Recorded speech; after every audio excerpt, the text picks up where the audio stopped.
Bismillahirrahmanirrahim. Assalamualaikum warahmatullahi wabarakatuh. Selamat pagi dan salam sejahtera bagi kita semua.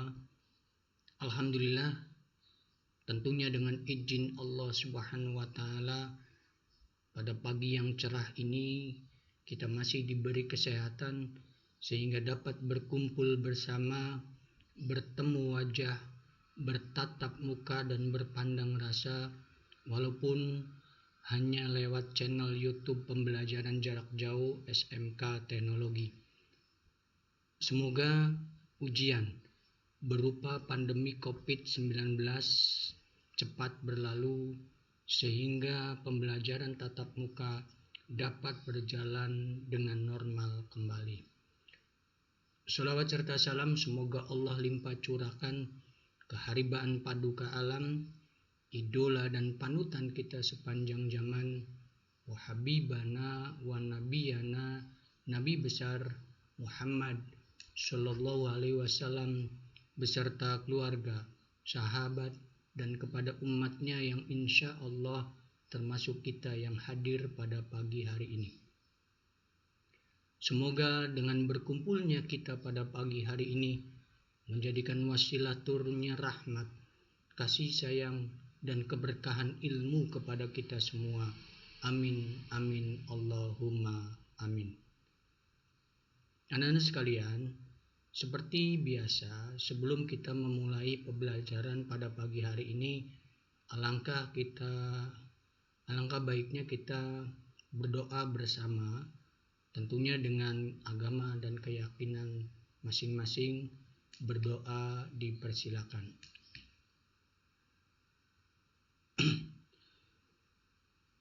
Berdoa selesai, anak-anak sekalian, pada pagi hari ini sesuai dengan jadwal yaitu mapel ekonomi bisnis. Adapun materi yang insya Allah kita akan berbagi ilmu dan belajar bersama yaitu tentang mengevaluasi masalah-masalah ekonomi dan sistem ekonomi. Anak sekalian, kita coba melihat bagan materi pembelajaran hari ini. Kita akan membahas masalah pokok ekonomi dan sistem ekonomi. Kemudian membahas tentang apa saja. Yang pertama adalah kita akan membahas tentang masalah pokok ekonomi, kemudian pembahasan berikutnya adalah biaya peluang atau opportunity cost, kemudian pembahasan yang terakhir adalah sistem ekonomi. Anak-anak sekalian, pokok bahasan masalah pokok ekonomi ini akan dijabarkan menjadi sub pokok bahasan menjadi 3. Yang pertama adalah apa barang dan jasa yang harus diproduksi. Kemudian berikutnya, sub bahasan berikutnya adalah bagaimana cara memproduksi barang dan jasa. Kemudian pokok bahasan berikutnya adalah untuk siapa barang dan jasa diproduksi. Kemudian sistem ekonomi ini akan dibahas atau dijabarkan menjadi 5 subbahasan. Yang pertama adalah sistem ekonomi tradisional, kemudian berikutnya adalah sistem ekonomi pasar, kemudian pokok bahasan berikutnya adalah sistem ekonomi komando, kemudian subbahasan berikutnya adalah sistem ekonomi campuran, dan subbahasan terakhir yaitu sistem ekonomi Pancasila. Kemudian kata kunci pada pembahasan materi hari ini adalah masalah ekonomi, biaya peluang, dan yang terakhir adalah sistem ekonomi. Berikutnya adalah kita akan membahas masalah pokok ekonomi. Perlu Anda ketahui bahwasannya masalah pokok ekonomi dikemukakan oleh dua aliran. Yang pertama adalah masalah ekonomi klasik. Pokok masalah ekonomi klasik merupakan bahasan teori ekonomi klasik. Teori didasarkan pada pemikiran Adam Smith, David Ricardo, dan John Stuart Mill.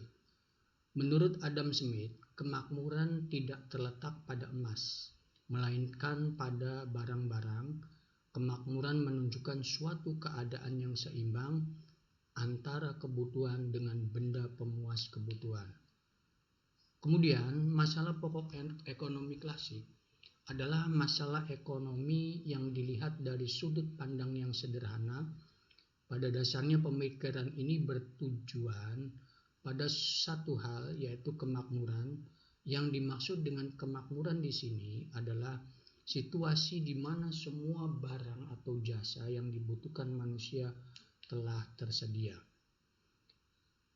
Selanjutnya, menurut teori ilmu ekonomi klasik, masalah pokok ekonomi masyarakat dapat digolongkan kepada 3 permasalahan penting, yaitu masalah produksi, masalah distribusi, dan masalah konsumsi.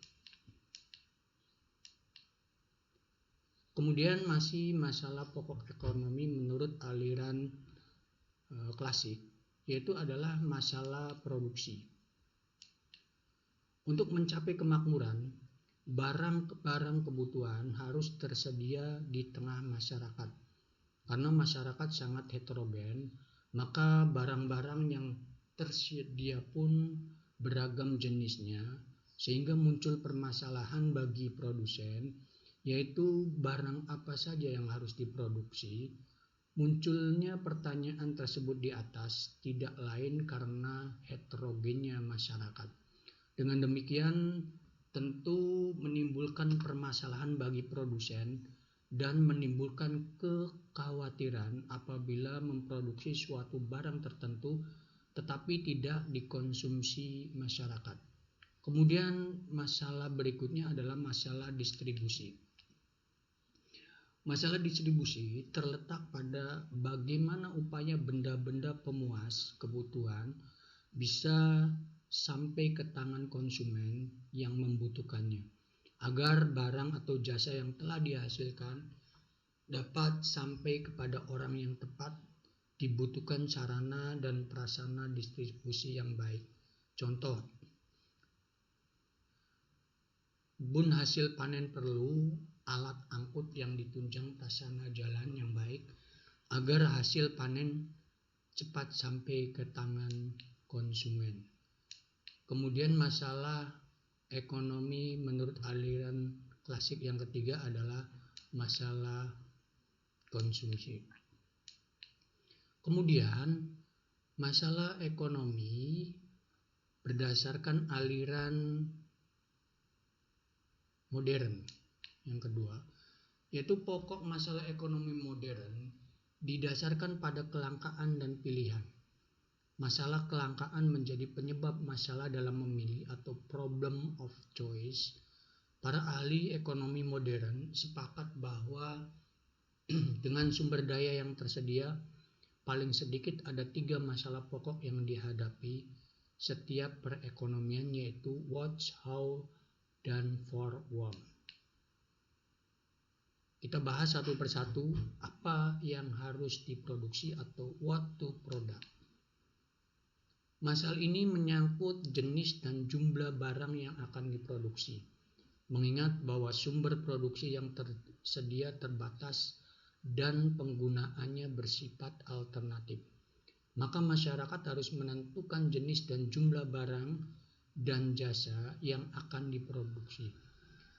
Masyarakat dapat memilih satu atau beberapa jenis barang dan jasa yang akan diproduksi dengan perbandingan tertentu. Misalnya, apakah akan memproduksi bahan makanan, obat-obatan, senjata, mesin industri, peralatan ekonomi, elektronik, kemudian mainan anak, dan sebagainya. Pilihan yang dilakukan oleh masyarakat ini tentunya yang dipandang paling menguntungkan dan memberikan manfaat yang paling besar bagi masyarakat guna memenuhi kebutuhan. Kemudian masalah ekonomi modern yang kedua adalah bagaimana cara memproduksi atau how to product. Pertanyaan ini menyangkut teknik produksi yang diterapkan dan kemampuan mengkombinasikan faktor-faktor produksi atau sumber daya yang ada di dalam proses produksi. Dengan keterbatasan sumber daya ekonomi yang tersedia, para produsen harus mampu menciptakan teknik produksi yang efisien. Untuk itu, kemajuan dalam bidang ilmu dan teknologi produksi perlu ditingkatkan. Kemudian masalah ekonomi modern berikutnya adalah untuk siapa barang dan jasa dihasilkan atau for whom. Pertanyaan ini menyangkut masalah untuk siapa atau lapisan masyarakat mana yang menikmati barang dan jasa yang diproduksi. Apakah setiap warga mendapatkan bagian yang sama atau berbeda? Semua pertanyaan tersebut menyangkut untuk siapa barang atau jasa diproduksi. Selanjutnya, biaya peluang atau opportunity cost. Biaya peluang adalah biaya yang timbul akibat memilih sebuah peluang terbaik dari beberapa alternatif atau pilihan yang tersedia. Sebagai contoh biaya peluang, Sinda baru saja lulus dari perguruan tinggi. Ia mendapatkan tawaran bekerja dari 2 tempat. Penawaran yang pertama datang dari perusahaan garmen dengan gaji sebesar Rp4.750.000. Penawaran yang kedua berasal dari perbankan dengan gaji sebesar Rp6.750.000. Akhirnya, Sinda memilih untuk bekerja di perusahaan perbankan dengan gaji sebesar Rp6.750.000. Biaya peluang yang dikorbankan oleh Sinda adalah sebesar Rp4.750.000. Keputusan Sinda memilih bekerja di perbankan telah menghilangkan peluang untuk bekerja di perusahaan garmen dengan penghasilan Rp4.750.000. Anak-anak sekalian, berikutnya adalah kita akan membahas sistem ekonomi. Istilah sistem berasal dari perkataan sistema dari bahasa Yunani yang dapat diartikan sebagai keseluruhan yang terdiri dari macam-macam bagian. Dapat disimpulkan bahwa sistem ekonomi adalah suatu sistem yang mengatur kondisi perekonomian suatu negara sesuai dengan kondisi kenegaraan dari negara itu sendiri.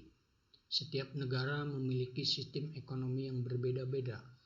Hal itu disebabkan setiap negara memiliki ideologi, kondisi masyarakat, kondisi perekonomian, serta kondisi sumber daya alam yang berbeda-beda. Sistem ekonomi dapat diartikan sebagai kegiatan produksi, konsumsi, dan distribusi yang bertujuan untuk memenuhi kebutuhan masyarakat. Kemudian, macam-macam sistem ekonomi. Di dunia ini, terdapat berbagai macam sistem ekonomi yang diterapkan oleh negara. Sistem ekonomi tersebut antara lain sistem ekonomi tradisional, sistem ekonomi liberal, sistem ekonomi komando, sistem ekonomi campuran, dan yang terakhir adalah sistem ekonomi Pancasila. Kita akan bahas satu persatu. Yang pertama adalah sistem ekonomi tradisional. Sistem ekonomi tradisional merupakan sistem ekonomi yang diterapkan oleh masyarakat tradisional secara turun-menurun dengan hanya mengandalkan alam dan tenaga kerja.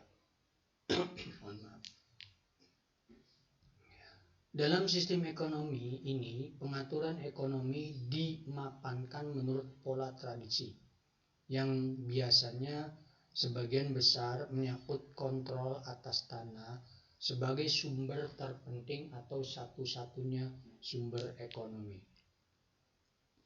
Kemudian ciri-ciri sistem ekonomi tradisional.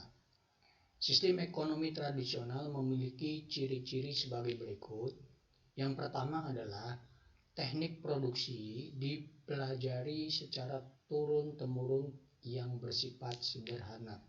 Kemudian ciri yang berikutnya adalah hanya sedikit menggunakan modal. Selanjutnya adalah pertukaran dilakukan dengan sistem barter atau barang dengan barang. Kemudian ciri sistem ekonomi tradisional berikutnya adalah belum mengenal pembagian kerja atau job description. Kemudian yang kelima adalah masih terikat tradisi. Dan ciri sistem ekonomi tradisional yang keenam adalah tanah sebagai tumpuan kegiatan produksi dan sumber kemakmuran. Kemudian selanjutnya masih sistem ekonomi tradisional, yaitu kebaikan sistem ekonomi tradisional. Sistem ekonomi tradisional memiliki kelebihan sebagai berikut. Tidak terdapat persaingan yang tidak sehat. Hubungan antar individu sangat erat. Kemudian masyarakat merasa sangat aman karena tidak ada beban berat yang harus dipikul. Kemudian tidak individualistis. Kemudian kelemahan dari sistem ekonomi tradisional ini yang pertama adalah teknologi yang digunakan masih sangat sederhana sehingga produktivitas rendah. Kemudian kelemahan berikutnya adalah mutu barang hasil produksi masih rendah. Saat ini sudah tidak ada lagi negara yang menganut sistem ekonomi tradisional. Namun di beberapa daerah pelosok seperti suku Baduy dalam dan suku Bugis masih menggunakan sistem ini dalam kehidupan sehari-hari. Kemudian sistem ekonomi berikutnya yaitu sistem ekonomi pasar atau liberal atau bebas atau kapitalis. Sistem ekonomi pasar adalah suatu sistem ekonomi di mana seluruh kegiatan ekonomi mulai dari produksi, distribusi, dan konsumsi diserahkan sepenuhnya kepada mekanisme pasar. Ciri dari sistem ekonomi pasar adalah sebagai berikut. Yang pertama adalah setiap orang bebas memilih barang termasuk barang modal. Kemudian ciri berikutnya adalah setiap orang bebas menggunakan barang dan jasa yang dimilikinya. Kemudian selanjutnya adalah aktivitas ekonomi ditujukan untuk memperoleh laba. Kemudian ciri berikutnya adalah semua aktivitas ekonomi dilaksanakan oleh masyarakat atau swasta. Kemudian ciri ekonomi berikutnya adalah pemerintah tidak melakukan intervensi dalam pasar. Kemudian ciri sistem ekonomi pasar berikutnya adalah persaingan dilakukan secara bebas. Kemudian sistem ekonomi pasar yang terakhir adalah peran modal sangat vital. Masih dalam sistem ekonomi pasar, kebaikan sistem ekonomi pasar antara lain adalah menumbuhkan inisiatif dan kreasi masyarakat dalam mengatur kegiatan ekonomi. Kemudian kebaikan sistem ekonomi pasar berikutnya adalah setiap individu bebas memiliki sumber-sumber produksi. Kemudian selanjutnya adalah munculnya persaingan untuk maju. Kemudian kebaikan sistem ekonomi pasar selanjutnya adalah barang yang dihasilkan bermutu tinggi, karena barang yang tidak bermutu tidak akan laku di pasar. Kemudian yang terakhir, kebaikan dari sistem ekonomi pasar adalah efisiensi dan efektivitas tinggi, karena setiap tindakan ekonomi didasarkan atas motif mencari laba. Mohon maaf. Kelemahan sistem ekonomi pasar. Sistem ekonomi pasar memiliki kelemahan sebagai berikut. Yang pertama adalah sulitnya melakukan pemerataan pendapatan. Yang kedua, cenderung terjadinya eksploitasi kaum buruh oleh para pemilik modal. Kemudian kelemahan sistem ekonomi pasar berikutnya adalah munculnya monopoli yang dapat merugikan masyarakat. Dan yang terakhir adalah sering terjadi gejolak dalam perekonomian karena kesalahan lokasi sumber daya oleh individu. Anak-anak sekalian, kita akan membahas sistem ekonomi berikutnya adalah sistem ekonomi komando atau terpusat. Sistem ekonomi komando adalah sistem ekonomi di mana peran pemerintah sangat dominan dan berpengaruh dalam mengendalikan perekonomian. Sistem ini berdasarkan diri pada pandangan karma. Kemudian berikutnya adalah ciri-ciri sistem ekonomi komando. Sistem ekonomi komando memiliki ciri-ciri sebagai berikut. Semua alat dan sumber-sumber daya dikuasai pemerintah. Kemudian ciri berikutnya adalah hak milik perorangan tidak diakui. Kemudian ciri selanjutnya adalah tidak ada individu atau kelompok yang dapat berusaha dengan bebas dalam kegiatan perekonomian. Kemudian ciri sistem ekonomi komando yang terakhir adalah kebijakan perekonomian diatur sepenuhnya oleh masyarakat. Kemudian masih dalam sistem ekonomi komando dilihat dari kebaikan sistem ekonomi komando.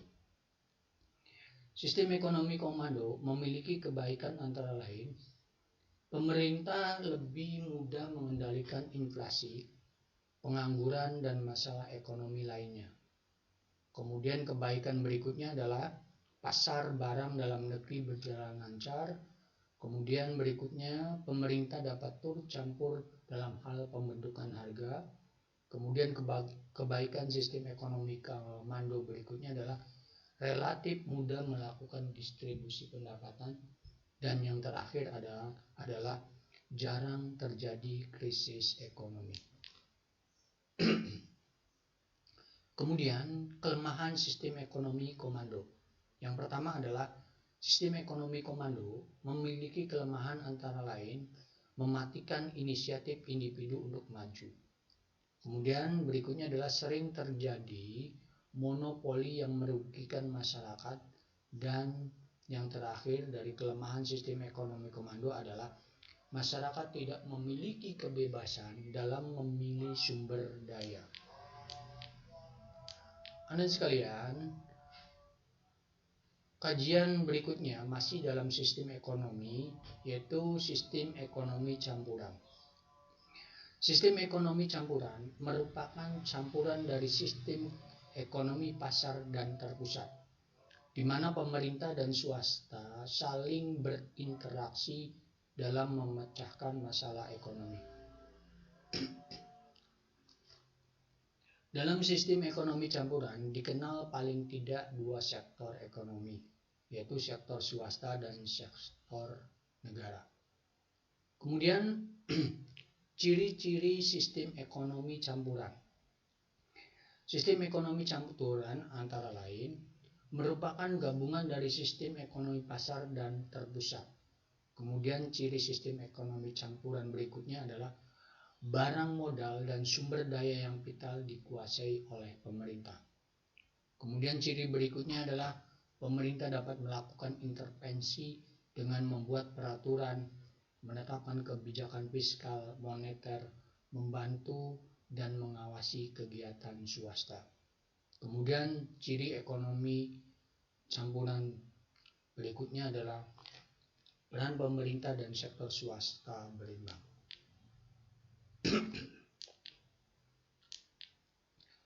Masih sistem ekonomi campuran. Kebaikan sistem ekonomi campuran yang pertama adalah menghindarkan free fight liberalism. Kemudian yang kedua adalah menghindarkan adanya monopoli. Kemudian yang ketiga menghindarkan dominasi kekuasaan pemerintah. Kemudian kelemahan sistem ekonomi campuran. Yang pertama adalah peran pemerintah lebih berat dibanding peran swasta. Kemudian timbulnya KKN, korupsi, kolusi, dan nepotisme dalam pemerintah karena banyak sektor-sektor produksi yang lebih menguntungkan pihak pemerintah, sedangkan sistem pengawasan masih lemah. Kemudian masih dalam sistem ekonomi, pembahasan yang terakhir adalah sistem ekonomi Pancasila. Dasar atau landasan sistem ekonomi Indonesia. Dasar filosofis sistem ekonomi Indonesia adalah Pancasila dan dasar konstitusionalnya adalah Undang-Undang Dasar 1945 Pasal 23, 27, 33, dan 34. Dengan demikian, maka sistem ekonomi Indonesia adalah sistem ekonomi yang berorientasi kepada ketuhanan yang Maha Esa, berlakunya etika dan moral agama, bukan materialisme. Pemanusiaan yang adil dan beradab, tidak mengenal pemerasan atau eksploitasi. Kemudian berikutnya adalah persatuan Indonesia, berlakunya kebersamaan, asas kekeluargaan, sosio-nasionalisme, dan sosio-demokrasi dalam ekonomi. Kemudian kerakyatan, mengutamakan kehidupan ekonomi rakyat dan hajat hidup orang banyak, serta keadilan sosial, persamaan kemakmuran masyarakat yang utama bukan kemakmuran orang per orang. Kemudian sistem ekonomi Pancasila menurut Mubayarto adalah ekonomi yang dijiwai oleh ideologi Pancasila, yaitu sistem ekonomi yang merupakan usaha bersama berasaskan kekeluargaan dan gotong royong nasional. Masih dalam sistem ekonomi Pancasila, ciri-ciri sistem ekonomi Pancasila adalah sebagai berikut. Yang pertama adalah roda perekonomian digerakkan oleh rangsangan ekonomi, sosial, dan moral. Kemudian ciri berikutnya adalah kehendak kuat dari seluruh masyarakat ke arah keadaan kemerataan sosial sesuai asas-asas kemanusiaan. Kemudian berikutnya adalah prioritas kebijakan ekonomi adalah menciptakan perekonomian nasional yang tangguh, yang berarti nasionalisme menjiwai tiap kebijakan ekonomi. Kemudian ciri sistem ekonomi Pancasila yang terakhir adalah koperasi merupakan soko guru perekonomian dan merupakan bentuk yang paling konkret dalam usaha bersama.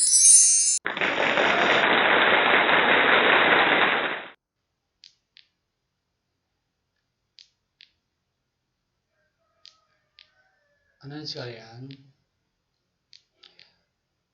saya pikir pertemuan hari ini cukup. Apabila dalam penyampaian materi ini ada yang belum dipahami atau belum dimengerti, dipersilakan Ananda untuk bertanya, baik melalui media WA ataupun telepon langsung kepada pemateri, dalam hal ini saya. Ya, kemudian masalah tugas itu nanti akan dikirim berbentuk Word. Itu adalah bentuk tugasnya menghitung biaya peluang dan seperti biasa merangkum materi presentasi yang saya sampaikan sesuai dengan pemahaman dan pengertian Ananda sekalian. Mungkin itu saja yang dapat saya sampaikan pada pagi hari ini. Kurang lebihnya mohon maaf. Wallahu muwaffiq ila aqwamit thoriq. Assalamualaikum warahmatullahi wabarakatuh.